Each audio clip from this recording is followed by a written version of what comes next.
ज्या घरात स्वामींचे 11 गुरुवार चालू आहेत त्या प्रत्येक स्वामी भक्ताने हे नक्की पहा. आपल्यापैकी बरेच जण हे स्वामी समर्थांचे भक्त आहेत. स्वामींचा कृपा आशीर्वाद मिळावा यासाठी स्वामींची सेवा ती अगदी मनोभावे व श्रद्धेने करीत असतात. मित्रांनो, स्वामी आपल्या पाठीशी आहेत आणि कोणत्याही संकटातून ते आपल्याला बाहेर काढतील असा विश्वास देखील प्रत्येक स्वामी भक्तांना असतोच. तर मित्रांनो, गुरुवारचे जे व्रत असते म्हणजेच आपण मार्गशीर्ष महिन्यातील गुरुवार करतो. तसेच अनेक जण हे दररोज म्हणजे आठवड्यातून येणारा जो गुरुवार आहे त्या गुरुवारी व्रत हे करीतच असतात. परंतु मित्रांनो, आज मी तुम्हाला स्वामींचे 11 गुरुवारचे व्रत कसे करायचे, त्याची मांडणी कशी आहे, याविषयी सांगणार आहे. मित्रांनो, स्वामींचे 11 गुरुवारचे व्रत केल्याने अनेक भक्तांना याची प्रचिती देखील आलेली आहे.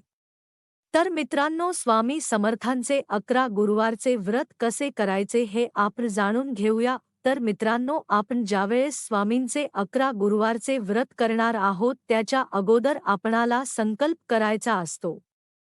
तर हा संकल्प कसा करायचा याविषयी जाणून घेऊया. तर मित्रांनो, तुम्ही ज्या वेळेस स्वामींचे 11 गुरुवार करणार आहात त्याच्या अगोदर म्हणजे तुम्हाला बुधवारी किंवा तुम्ही ज्या दिवशी गुरुवार करायला सुरुवात करणार आहात त्या दिवशी म्हणजे गुरुवारी, बुधवारी किंवा गुरुवारी तुम्हाला स्वामी समर्थांच्या केंद्रात जायचे आहे. जर तुमच्या घराजवळ दत्त महाराजांचे मंदिर असेल तर त्या मंदिरात देखील गेला तरीही चालत आणि जाताना मित्रांनो आपणाला नारळ आणि खडीसाखर घेऊन जायचे आहे आणि स्वामी समर्थांपुढे तुम्हाला ही खडीसाखर आणि नारळ ठेवायचा आहे आणि स्वामी समर्थांना सांगायचे आहे की मी उद्यापासून म्हणजे जर तुम्ही बुधवारी केंद्रामध्ये गेला असाल तर उद्यापासून म्हणायचे.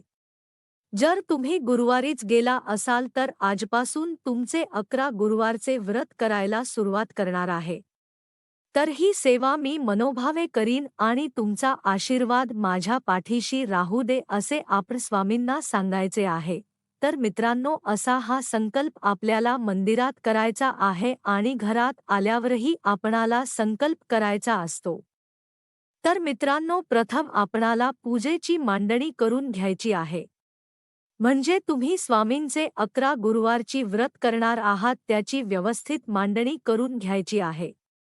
आणि जी काही आपली इच्छा असेल आणि आपण हे 11 गुरुवारचे व्रत का करत आहोत, आपल्या नेमक्या समस्या काय आहेत या सर्व आपणाला स्वामींना सांगायच्या आहेत आणि त्यामुळेच मी 11 गुरुवारचे व्रत चालू करणार आहे आणि या समस्यातून माझी सुटका व्हावी असे आपण स्वामींना सांगून मनोभावे नमस्कार करायचा आहे.